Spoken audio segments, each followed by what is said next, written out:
Bueno, gente, al gran líder colombiano, líder social, Adil Meléndez, le han dado el premio más importante de los abogados en el mundo que defienden derechos humanos, el Harry Brook. Es uno de muchos de los premios que ha recibido Adil, que ha estado luchando contra las multinacionales, principalmente españolas, en el Caribe colombiano. Y con él tenemos hoy a su gran amigo Dan Puig, documentalista catalán, y entre ambos vamos a intentar hacer un pequeño retrato de esa región convulsa, llena de corrupción y de fosas comunes, que es el Canal del Dique y el Caribe colombiano. Bienvenido, Adil. Gracias, Pablo. Muy buenos días, Damián. Un saludo desde el Caribe colombiano. Bienvenido, Dan. Buenos días y muchas gracias por la invitación a tu canal. No, encantado de tenerlos aquí, de celebrar no solamente este premio que vas a recibir entre unos días en Inglaterra, sino de este reconocimiento a todos los líderes sociales colombianos. Colombia está llena de talentos en todos los campos, en las artes, en el deporte, pero sobre todo en el liderazgo social. Siendo uno de los países más castigados, pues gente como tú, hermano, nos representa. Muchísimas gracias por estar aquí, Adil. Efectivamente, hay un reconocimiento que se me hace desde el premio Sir Henry Walker, que es un premio internacional a los líderes sociales, líderes ambientales, pero el principal premio es el reconocimiento de la comunidad. Lleno de amigos estás en el mundo entero, porque gente como Dan, que ha ido a hacerte una entrevista y se ha quedado en Colombia meses y ha terminado haciendo cientos de entrevistas. Cuéntanos cómo fue esa historia, Dan. Fue una locura cuando conoces a Adil, con 20 años de trayectoria sobre el territorio muy exhaustiva. Fue una locura. Veníamos a hacer una entrevista sobre aguas de Barcelona de 3 minutos, no queríamos más, o sea, queríamos un pequeño reportaje de 3 minutos para que vieran por encima cómo Aguas de Barcelona robaba los recursos naturales al Caribe. Y nada, Adil nos fue llevando a su terreno y acabamos haciendo 170 entrevistas, 700 horas, 1.800 páginas de transcripciones. Una locura, la verdad. Te hicieron el paseo solidario y no el paseo millonario que suelen hacer en Bogotá. Pero ¿cómo así? ¿Qué era lo que estaba robando Aguas de Cartagena? ¿Cuál era las fechorías que estaba cometiendo esa multinacional española, Dan? Bueno, Aguas de Cartagena no solo en el Caribe, pero es una empresa que roba los recursos naturales de las comunidades donde va. Y aquí en España mismo es bastante conflictiva por el tema de privatizaciones, pero allí multiplícalo por 10 en el Caribe, ¿sabes? O por 100, porque hay varias cosas que suceden, como extraños vínculos con el paramilitarismo, ciénegas como la ciénega Juan Gómez, que es una ciénega, uno de los mayores cuerpos de agua que hay en la zona de Rocha, Sucre, etcétera, que la han sedimentado casi totalmente. Luego tiene las aguas residuales que tira sobre la comunidad negra de Punta Canoa, que han acabado con la pesca, con el turismo de toda la comunidad. Tienen plantas de pretratamiento que no funcionan, barrios donde tendrían que poner... podría seguir muchísimo rato más y no me quiero extender mucho más, pero les dan empresas a precio de saldo y hacen lo que les da la gana, sacar beneficio, transformar los pesos en euros, llevarlos para España, para los inversores y así, llevárselos calientes. Adil, cuéntanos brevemente quiénes son los políticos colombianos, cuáles son los gobiernos que han estado implicados en la llegada a depredar de esta multinacional española. Bueno, estamos hablando creo que es el gobierno de San Pedro Pastrana, 1994. Estas empresas son un monstruo porque someten a la comunidad a la miseria.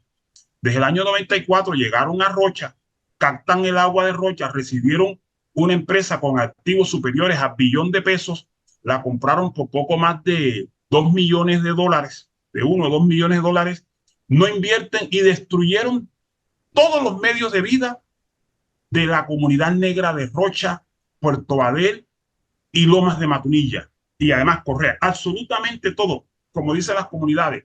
Mataron la ciénaga porque está eutrofizada, colmatada y sedimentada. No hay vida, la comunidad se está desplazando. Eso en medio de una connivencia institucional. Todos los gobiernos desde el año 94 hasta la fecha de hoy han sido conniventes en el deterioro ambiental y en el sometimiento a la miseria de estas comunidades. ¿Qué fue lo que hicieron para que se sedimentara la ciénaga? La Ciénaga Juan Gómez se encuentra en el municipio de Roya, comunidad de Arjona, pegada al canal del dique. ¿Qué es lo que hace la empresa? La empresa capta agua, primero obstruyó toda la cuenca, las fuentes donde la ciénaga se proveía, y ella capta agua del canal del dique que viene con suficiente materia orgánica, municipios arriba, y mediante sistema de trasvase la deposita en la ciénaga, luego por tubería la traen a Cartagena. Esa agua que entra a la ciénaga llega con sedimentos, con materia orgánica, y la ciénaga se sedimentó. Por eso la destruyeron, y al destruir la ciénaga, al cambiar su sistema hídrico, se acabó la vida. Ya el 90% de los peces desaparecieron y la comunidad vive en la miseria. Eso hizo Aguas de Cartagena, que es la filial de Aguas de Barcelona, a quien los gobiernos en el año 95 le regalaron ese patrimonio que era de las empresas públicas. Se lo regalaron a Aguas de Barcelona, que tiene el control total de la empresa, que es una empresa corrupta. Y digo que es una empresa corrupta porque en los informes de sostenibilidad ambiental informan que invierten miles de millones de pesos en las comunidades, y eso no se ve reflejado. No se ve reflejado en el desarrollo de la vida de estos pueblos arruinados que son tratados como esclavos en este siglo. Bueno, pero tú dices que es en el año 1995, es la época de Samper. ¿Los demás gobiernos qué han hecho? No, nada. Connivencia. Es más, los demás gobiernos, puedo decir, los locales y las autoridades, el Ministerio Público, ha estado al servicio de la empresa, porque recientemente se presentaron unas tutelas para reclamar los derechos de las comunidades, y desde la Procuraduría General de la Nación se está diciendo que el deterioro de la empresa obedece a la discusión interna de las comunidades, que tiene 3 años, y los otros 25 años, ¿qué pasó? Son 28 años de intervención de Aguas de Barcelona en el territorio, de apropiación de recursos naturales, de destrucción del medio ambiente, de los recursos de vida de la comunidad, y todos esos gobiernos han guardado silencio. Estamos hablando de una empresa española que hace un daño medioambiental brutal, un detrimento patrimonial importantísimo para el país, y uno tras otro los gobiernos durante 28 años no hacen absolutamente nada. No han hecho nada, Pablo. Es tan grave la situación que ese caso lo llevamos ante el relator de Naciones Unidas. Es un caso por el cual también se me otorga el premio. El relator de Naciones Unidas se pronunció, Adil Meléndez, o mejor, los líderes del canal del dique tuvieron una reunión con el relator de Naciones Unidas el 11 de mayo. Y ese caso se presentó ante el Consejo de Derechos Humanos y no hubo pronunciamiento del gobierno. Nosotros no conocemos el pronunciamiento del gobierno, de este gobierno, el gobierno del Bueno, tú me estás hablando ya del gobierno de Petro, o sea, estás incluyendo al gobierno de Petro dentro de la lista de gobiernos que no han hecho nada por el expolio medioambiental y el detrimento patrimonial que ha hecho Aguas de Barcelona en la zona del Canal del Dique. Y peor que sea el gobierno de Petro, porque el informe de Naciones Unidas del relator es del mes de septiembre, salió en el gobierno de Petro y no hay un pronunciamiento todavía del gobierno de Petro frente a ese informe que por primera vez esta empresa, para el caso de Colombia, se lleva ante esa instancia internacional de Naciones Unidas. No hemos escuchado respuesta. ¿Tú has hablado con Petro? ¿Tú has hablado con los ministros? No, nosotros no hemos hablado con Petro ni con la ministra. Le enviamos una petición y ellos reportan a Cardique que Cardique está bajo, por decirlo de una manera, Cardique está cooptada por empresarios de la región. Entonces, Cardique no va a hacer nada porque Cardique es un foco de corrupción. Perdona, ¿quién es Cardique? Cardique es la Corporación Autónoma Regional del Canal del Dique. Eso es un nido de bandidos, con algunas excepciones. Discúlpenme la expresión, pero a la delincuencia tenemos que decirlo así. Adil, pero tú eras muy cercano a Petro. ¿Cómo no tienes contacto con Petro ahora para hacer estas denuncias tan graves y tengas que recibir incluso reconocimientos internacionales por estar haciéndolas? Porque a raíz de nuestro liderazgo en defensa del territorio, en defensa de que se corrigieran los errores que tiene el proyecto Canal del Dique, sin licencia ambiental, con plan de manejo ambiental desactualizado del año 2013, sin participación ambiental, es decir, a las comunidades le negaron todos los derechos, y el grupo al que pertenece ADIL, que somos por lo menos 200 organizaciones, lideramos un proceso que se llama Alianza para la Defensa y Desarrollo del Canal del Dique y Golfo de Morroquillo. Ese grupo frenó el proyecto, adelantó muchas actividades y a raíz de eso, de causarse un trauma en la agenda de licitación, se nos ha considerado como los enemigos del gobierno. Nosotros somos considerados hoy como los enemigos del gobierno, nos han bloqueado en el gobierno y no tenemos ningún tipo de relacionamiento con el gobierno. Es decir, hoy somos el enemigo público del gobierno de parte de ellos, porque yo sigo considerando al presidente mi amigo, pero nos han cerrado las puertas. Pero ahí uno con los amigos tiene comunicación. Yo veo que tú no tienes comunicación con el presidente. A mí me gustaría saber qué opina el presidente Gustavo Petro de esto. Yo sé que él a veces ve estos programas. Está invitado, presidente, para que si quiere usted tener una conversación con Adil en este canal o donde quiera, pues nos cuenten un poquito. Yo me estoy quedando de piedra, Adam. ¿Cómo es eso de que una empresa durante 28 años está expoliando en Colombia, está contaminando, está haciendo de todo, arruinando localmente a la gente? Y nuestros gobiernos, uno tras otro, incluyendo el actual gobierno, siguen de brazos cruzados. Estas empresas, Aguas de Barcelona, en este caso, en Cartagena, siempre tienen el 49% de las acciones de la empresa. El 51% pertenece entre la comunidad y al gobierno y al propio y algunos pequeños número de accionistas. Con este 49% hacen lo que les da la gana. Todos los presidentes han sido españoles, todas las decisiones son españoles y todos los beneficios se van para allí. Claro, si tienen el 49, solo hace falta que se pongan de acuerdo con dos propietarios privados y ya tienen una mayoría, ¿no? Exacto, ya actúan como mayoría, exacto. O sea, y trabajan como mayoría. Y de hecho, sobre esta empresa se dice que cualquier alcalde nuevo que ha habido en Cartagena se va a posesionar. El primer viaje que hace es en Barcelona. A Barcelona. Entonces, sí que la relación es muy amplia. ¿Cómo nos han posicionado estos gobiernos? Mira, yo sinceramente creo que las empresas tienen muchísimo más poder que cualquier gobierno. Y entonces, un gobierno, sobre todo cuando es nuevo, a mí me recuerda mucho, justo yo estuve en Brasil en la época que salió Lula, que se empezó a privatizar más que las zonas de Amazonas donde estábamos precisamente trabajando y más rápido que en épocas anteriores, ¿no? Porque la gente bajó un poco la guardia y ¡pum! Llegaron las privatizaciones. Y entonces te das cuenta, pues eso, ¿cuál es el presidente que se atreverá o el gobierno que se atreverá a enfrentarse a estas empresas?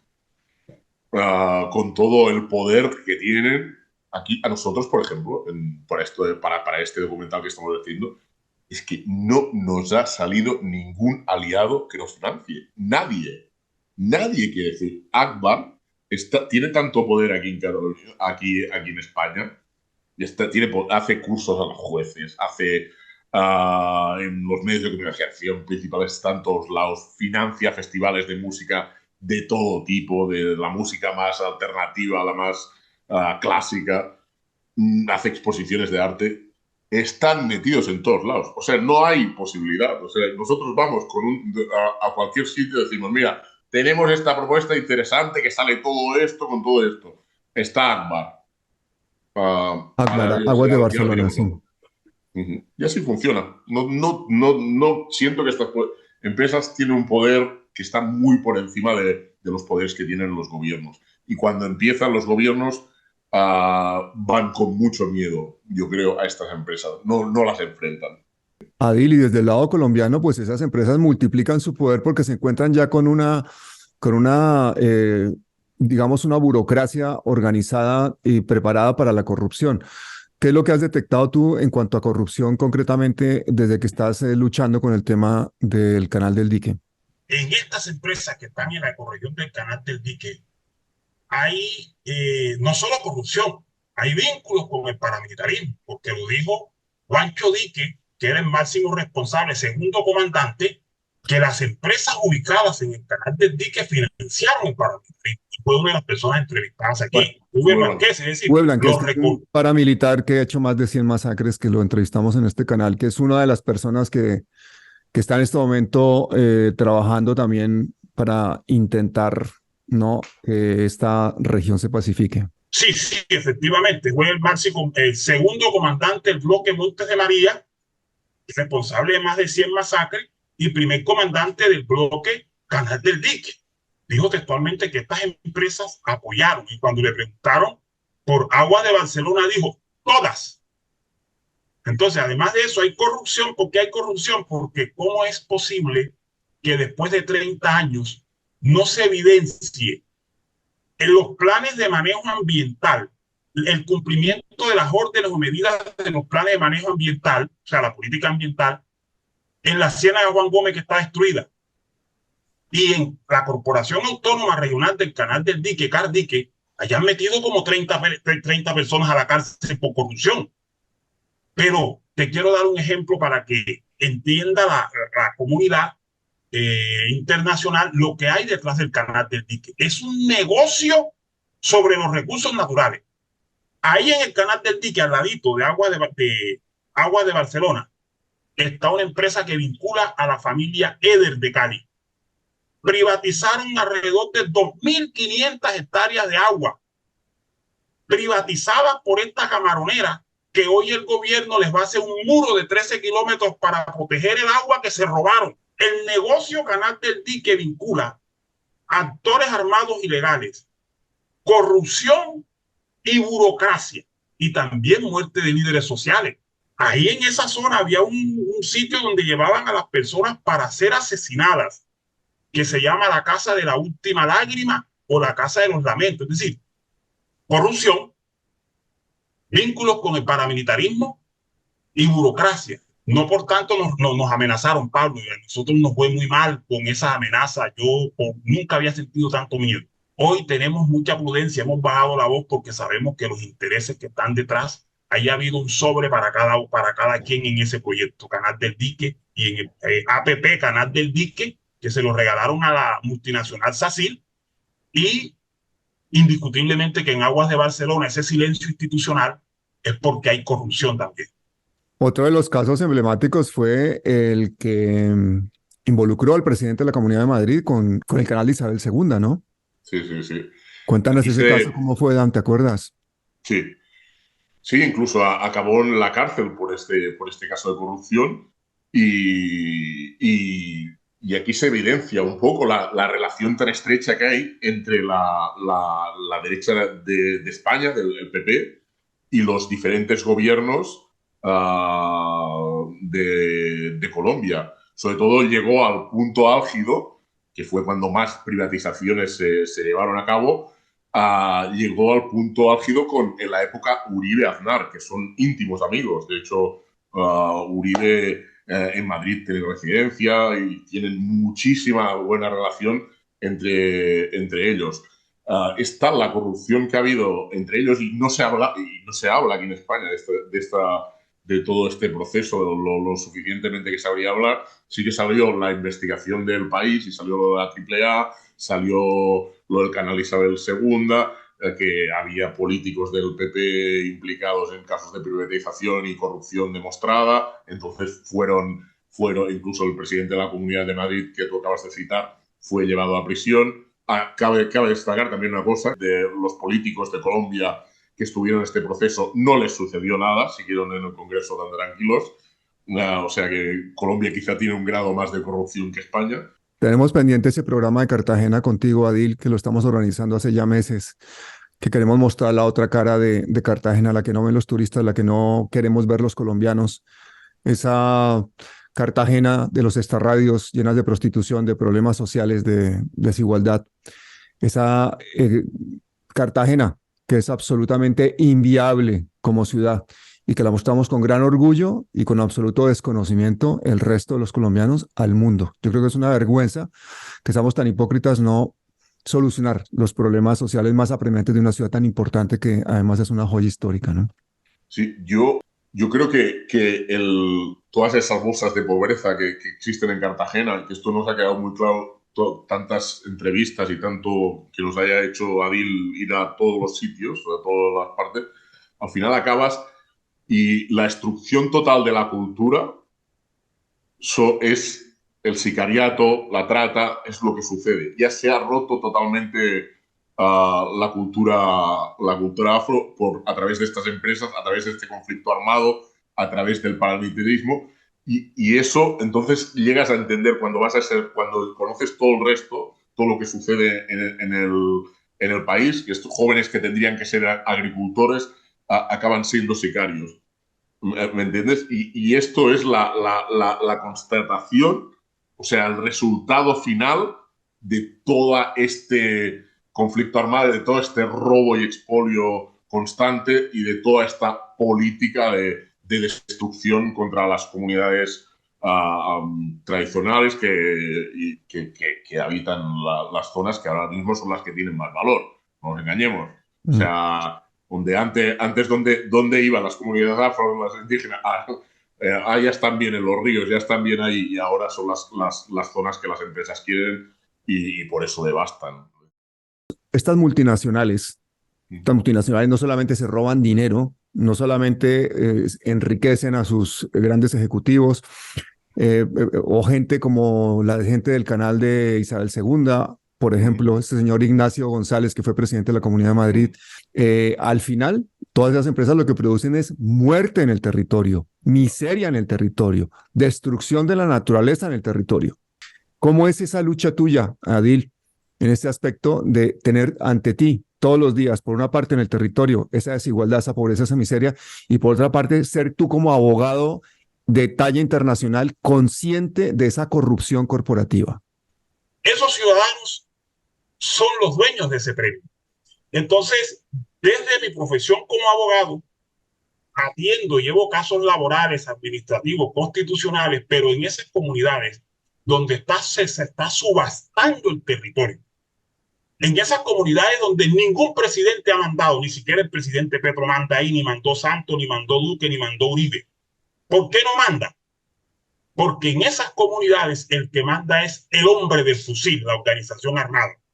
Entonces, para responder a tu pregunta, que matan líderes sociales físicamente, cuando llega una empresa a un territorio donde hay presencia paramilitar o presencia de actor armado ilegal, la empresa tiene que obtener su licencia, pero la licencia más importante es el acuerdo que ella llega con el grupo armado para poder explotar los recursos naturales. Y ese acuerdo implica también que el líder o lideresa que se anteponga a los intereses o propósitos de la empresa lo sacan del territorio, porque no hay un control del ejecutivo, de la fuerza pública frente a ese territorio, frente a la Colombia profunda. Por eso en el sur de Córdoba es una zona de alto impacto, de alto conflicto. Ahí está BHP Billington, GESERCA, Canacol, ahí están como 10 multinacionales en el sur de Córdoba. Y si averiguamos en el mapa del sur de Córdoba, hay excesiva presencia de grupos paramilitares y de disidencia, pero es la región donde han asesinado, la segunda donde han asesinado más líderes sociales en el país a año 2023. Quiere decir que ahí no hay un control del gobierno frente a los actores armados, porque ahí los que mandan son las empresas.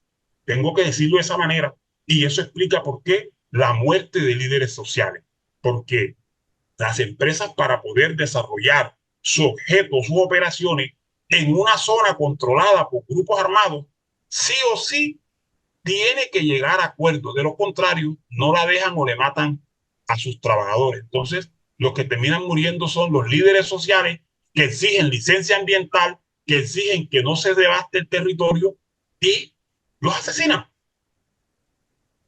Adil, pero en un país en el que hemos tenido en el Parlamento decenas y decenas de parapolíticos, en el que la parapolítica sigue siendo una realidad, yo me imagino que esas empresas no llegan a hablar con los paramilitares que están en el terreno, sino que hablan con sus representantes o hablan con sus padrinos políticos.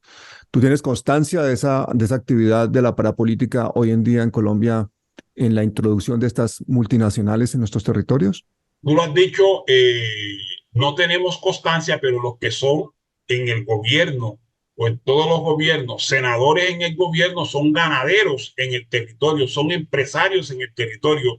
A su vez tienen el control de las corporaciones autónomas regionales, y las corporaciones autónomas regionales son las que deben expedir los licenciamientos ambientales, o tienen a su vez, como son senadores, tienen en la burocracia la dirección de por ejemplo, para decir un ejemplo que no cabe en este gobierno, tienen la Agencia Nacional de Licencias Ambientales, que es la entidad que debe dar la licencia. Entonces, de manera indiscutible, hay una relación entre poder político, poder económico y graves violaciones a los derechos humanos. O sea, funciona de la ciencia, es una empresa criminal y también una organización armada en el territorio, que es lo que ha pasado con el Canal del Dique, donde nosotros fuimos no solo estigmatizados, amenazados por los promotores del proyecto. A nosotros nos llegó una corona fúnebre que viene con el discurso que nosotros veníamos dirigiendo. Nosotros lo que estábamos era protegiendo nuestro territorio. Dan, háblanos un poquito de Desterrados, de este documental. Mira, Desterrados va a ser lo que es la serie, que con tantos capítulos y con tantas personas entrevistadas y así, pues al final da para una serie. Pero el primer capítulo que vamos a hacer es Huella Colonial, que es un largometraje que lo hemos preparado para que vaya a festivales y así. Y lo que nos centramos en esta parte, en las empresas y cómo en el destierro y las empresas en el Caribe. Entonces, lo que estamos haciendo, el destierro es nuestro eje central en todo lo que va a ser la serie, y aquí abordamos las empresas. Y utilizamos, claro, para nosotros tiene sentido hacer este trabajo, porque a mí personalmente ir a grabar los problemas de otro país e interferir, no. Pero aquí hay empresas españolas y nos interesa, hay una parte de gente aquí en España que estamos hartos de esta forma de trabajar de estas empresas, de lo que representan y de lo que hacen y del poco beneficio que llegan al país. Entonces, esta es nuestra parte, denunciar mediante las evidencias que se muestran a lo largo del documental a todas estas empresas. Pero no solo es denuncia el documental, también es como sigue el eje, Adil, dijésemos, es como el personaje central un poco que a través de sus denuncias, de sus venidas a Europa y todo, conoceremos un poco lo que es también la lucha. Y en este caso es una lucha que está llegando a buenos puertos con todo lo que se está haciendo, todo el trabajo de las comunidades, el trabajo de Adil y también el trabajo de comunicación. Todos estos premios, toda esta visibilización que está teniendo Adil las comunidades, en gran parte es fruto de este proyecto en común que tenemos. Y entonces el objetivo de todo esto, ¿cuál es? Pues eso, que acabará en alguna plataforma, imaginemos, o quizá lo sacamos por la red gratuitamente para que todo el mundo lo pueda ver. Bueno, la red acabará seguro, pero bueno, de momento estamos ahí en la fase de finalizando este primer episodio. Yo también quiero decirle a la gente que nos esté oyendo que tú amablemente has ofrecido a dejarnos pues toda esa cantidad de contenidos que tienes maravillosa para que podamos ir seleccionando y pasando en palabras mayores, pues para que lo vea Colombia, ¿no? Porque al final es nuestra realidad y somos nosotros los mismos colombianos los que menos conocemos a veces de lo que está pasando en los territorios. No conocemos ni nuestros propios héroes, no conocemos a veces ni nuestros propios villanos. Le comemos cuento a políticos que durante años, durante décadas, permanecen siendo los que dicen lo que es bueno, lo que es malo, lo que debe ser, lo que no debe ser, cuando detrás simplemente esconden los intereses personales. Somos un país que tenemos una cultura política muy pobre. Adil, en cuanto a toda esta pedagogía social que me imagino que tienes que hacer tú a diario, ¿cuáles son tus perspectivas? Porque se nos vienen 3 años del gobierno de Petro todavía muy complicados, con todas las reformas medio paralizadas. Estamos a punto de ver si podemos sacar adelante la de la salud, pero ¿cuál es tu papel real como líder colombiano indiscutible en temas sociales frente a un gobierno progresista que parece no terminar de empujar al tiempo a todo el movimiento social colombiano? Bueno, el gobierno enfrenta una situación política muy difícil, país gobernado más de 200 años por la extrema derecha, con una cultura de acumulación, con unas élites vinculadas al narcotráfico, al paramilitarismo, a la expoliación de los recursos naturales. No es fácil que al cuerpo, por decirlo, hablar del gobierno, por hablar del presidente, porque entendemos que en el gobierno está compuesto mayoritariamente por otros sectores, que llegue un presidente alternativo, un presidente progresista, a cambiar desde su visión de país lo que él considera debe ser una Colombia más incluyente, más próspera. No, eso no cabe aquí, porque hasta los pobres de este país se están levantando contra el presidente, que tiene minorías en el Congreso, que tiene minorías en el gobierno y tiene minorías en el gobierno a propósito de ese interés. Yo creo que se pueden obtener algunas reformas, pero esto es una semilla. El gobierno del cambio es una semilla y tendremos que esperanzarnos con esa semilla.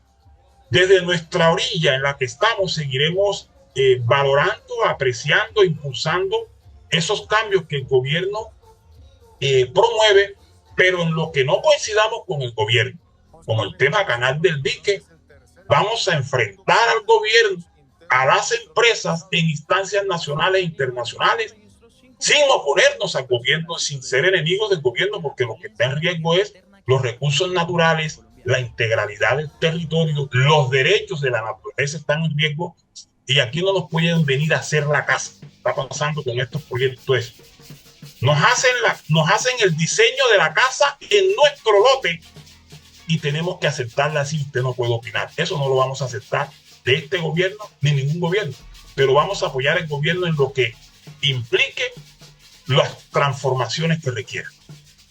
Una cosa que a mí me parece tan dolorosa es que encima de injusto pueden terminar ganando las multinacionales, incluso los pleitos que entablen contra los gobiernos, porque precisamente son en tribunales privados en los que se dirimen muchos de estos contratos. En el mes de marzo, del 28 al 31, con el colectivo Abogados José Abdiel Restrepo, se dieron como 3 casos en los cuales el gobierno colombiano perdió.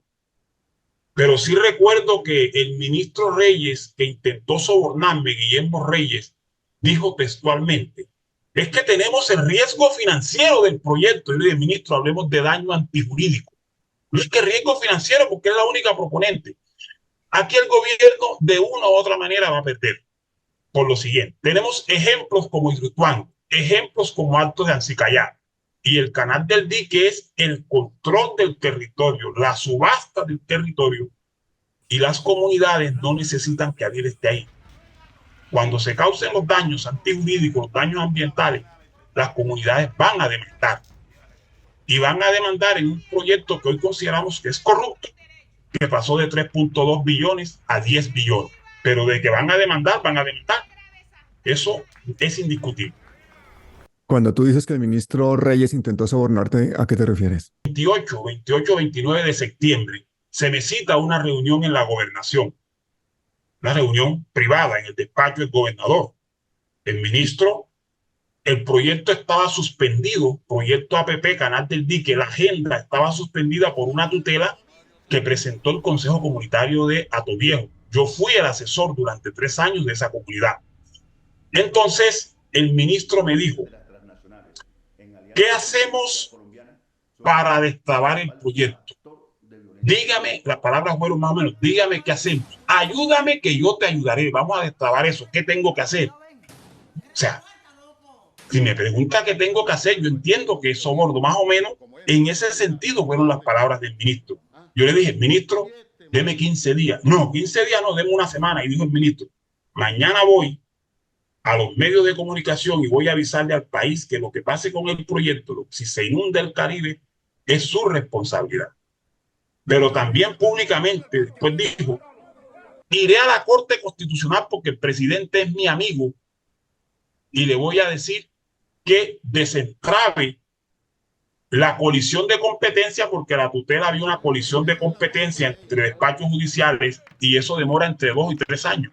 En la Corte demoró poco más de una semana, 15 días. O sea que hubo influencia del ministro ante la Corte Constitucional. Pero No cabe la duda que me intentó sobornar y al no lograrlo sobornó a la señora que presentó la tutela porque le hizo ofrecimientos. Ella la sobornó. Tenemos los videos Ah, donde sí. ella admite, sí, tenemos los videos donde ella admite que el ministro le ofreció, el ministro le dijo, voy a recordar, pídame lo que quiera, señor, pídame lo que quiera. Entonces el ministro me dijo que me arreglaba los centros de salud, que arreglaba las calles, que arreglaba la escuela. ¿Y ustedes qué creen? ¡No joda! Así fueron las palabras de la señora Daniel Corsia. O sea, el ministro la sobornó y cuando el ministro la soborna, ella desiste de la acción de tutela. Se reunieron 4 horas y media de manera privada, allá como el 5 de octubre, y nosotros como unos pendejos acá esperando que el ministro se desocupara. Pero quiero ilustrar algo aquí. Cuando el ministro se desocupa, no, se disculpó conmigo porque me había hostigado, porque me había irrespetado y me firmó las peticiones que nosotros habíamos hecho. Esas peticiones las tiene Andrés Hidárraga, que se quedó con nuestra copia, el SAR Anticorrupción, que yo considero que es un hombre peligroso y corrupto. Se quedó con nuestro pliego de peticiones y jamás me las devolvió. Andrés Hidárraga se llama. En el gobierno de Petro tenemos personas corruptas y de cuidado. Duele mucho decirlo, es como cuando la madre le pega al niño, pero el ministro intentó sobornar, como no me sobornó, nos estigmatizó, pero sí sobornó a la señora Daniel Scorsia para que retirara la tutela. Adil, ¿y tú tienes contacto con Francia Márquez? No. A la compañera Francia Márquez, que conoce el problema del canal del dique, porque ella es de PCN, pero ella nunca se pronunció del tema canal del dique. Hace 3 días nos llamaron del despacho de la vicepresidenta por lo que está pasando en un desalojo, otro acto de corrupción aquí en Cartagena, y que querían conocer lo que estaba ocurriendo con ese desalojo. Pero la vicepresidenta, el tema canal del dique no está en la agenda de la vicepresidenta para atender la problemática de la comunidad, porque es un problema que viene hace rato. Lo conoce el Consejo Nacional de Paz Afrocolombiano, del cual ella también es muy cercana, que hay una mayoría de compañeros que son de PCN. Es un tema nacional, entonces nos extraña el silencio. Si hay un silencio es porque hay manos muy poderosas y peligrosas desde el más alto nivel en este proyecto.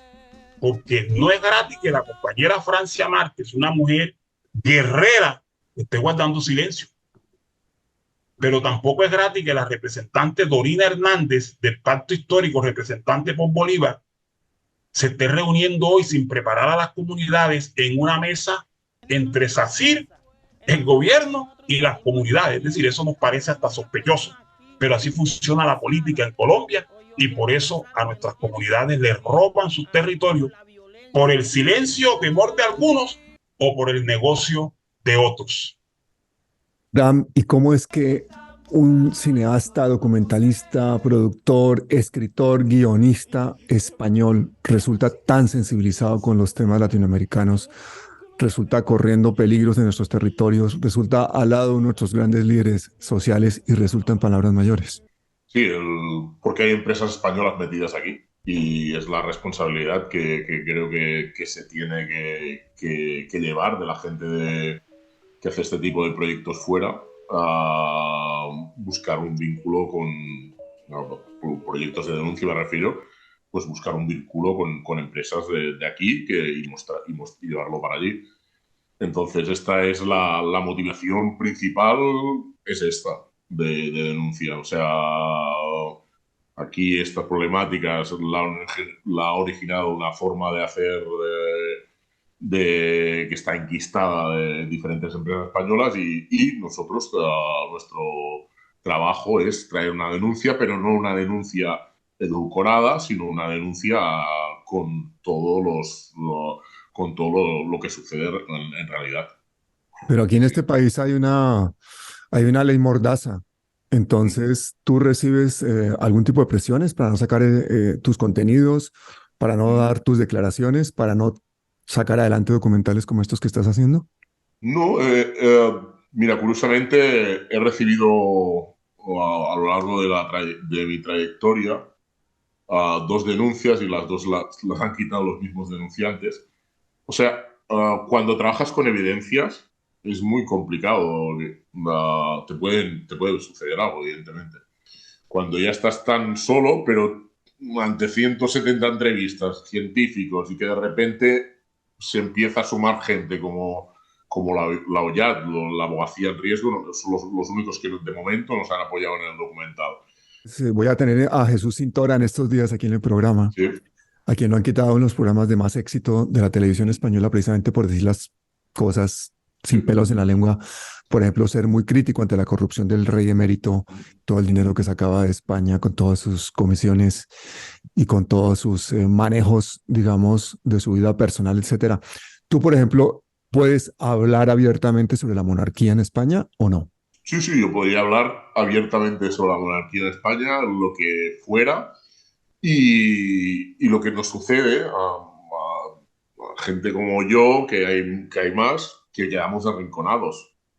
Todo se ha de pelear mucho, y lo que cada vez funciona más es tener apoyos con gente como tú, de canales de YouTube o de redes que hablan sin pelos en la lengua, que aceptan lo que podamos decir en sus programas y que no se cortan un pelo, como diríamos aquí. Que es hora de dejar atrás tanta pasividad, que todo el mundo sabe que en el exterior las cosas, las empresas hacen cosas malas, empresas españolas, empresas americanas, empresas de aquí, empresas de allí, y creo que es hora de coger un poco de responsabilidad, de coger un poco, de agarrar un poco cada uno su responsabilidad y empezar a colaborar en este tipo de proyectos, porque es que nos vemos totalmente aislados. Algo que compartimos tanto Adil desde abogado de derechos humanos, etcétera, etcétera, como nosotros, que estamos totalmente arruinados por defender este tipo de causas. Si estuviéramos haciendo vídeos corporativos o Adil estuviera defendiendo divorcios o así, estoy seguro que seríamos ricos. Pero estamos metidos en estas cosas. Llega siendo hora que la sociedad coja un poco de responsabilidad sobre lo que sucede y que apoye a este tipo de líderes y lideresas y este tipo de proyectos como los que estamos haciendo nosotros, que la verdad que parece complicado, pero lo es más de lo que parece. No, total, yo creo que la gente tiene un papel importantísimo en todo esto. Ustedes, los que nos están viendo, fíjense, el solo hecho de que ustedes se suscriban a canales como este, que den voz a líderes que no tienen voz en los territorios. ¿Sí? Bueno, yo espero que tú te conviertas en una persona también habitual en palabras mayores. Y para terminar, Adil, me gustaría que tú a la gente en Colombia le lanzaras un mensaje claro, porque si hay algo que nos hace falta en este momento son referentes. Luchas como las tuyas son relativamente desconocidas para el gran público, precisamente porque los mismos dueños de todos estos negociados son dueños también de las grandes cadenas hegemónicas, y las personas como tú a veces se quedan sin voz. Vienen los premios internacionales después de décadas de lucha para darte un poquito más de visibilidad. Pero yo quisiera que tú le des un mensaje a la resistencia. Palabras mayores lo oyen personas no solamente dentro de Colombia, sino toda la diáspora. A mí me gustaría que tú les dijeras a esas personas qué se puede hacer para resistir, para cambiar, para apoyar este gobierno del cambio, que podamos no solamente continuar con este plan progresista que tenemos todos en mente, sino contra esta lucha contra la miseria y la violencia que tenemos en Colombia. El silencio no puede ser una opción en un gobierno del cambio. Hay que apoyar al gobierno, a los gobiernos del cambio, pero también denunciar lo que consideremos no se está haciendo bien. Y hay que seguir levantando la voz por el genocidio de Gaza, levantando la voz por el boicot que se está ocurriendo aquí ahora mismo en Colombia, levantando la voz por cada injusticia que ocurre en el planeta. No podemos guardar silencio, porque guardar silencio no es una opción. Cuando levantamos la voz, la libertad y los derechos y la justicia se asoman. Pero si guardamos silencio, la tiranía va a prevalecer. Dan Puig, Adil Meléndez, muchísimas gracias y hasta siempre. Gracias, Pablo, por tenernos aquí en tu programa Palabras Mayores. Una Hay y que mil seguir veces, llevando. hermano, aquí. Una y mil veces. Hay que llevarlo a los territorios para levantar la voz. Bueno, Dan, tenemos trabajo que hacer aquí de comunicación tú y yo, así que también Sí, bienvenido a Palabras Mayores. Encantado, cuando quieras, ha sido un placer y realmente da gusto estar en espacios así, la verdad. Y Palestina libre, ¿no? Y Palestina libre, evidentemente. Gracias a todos.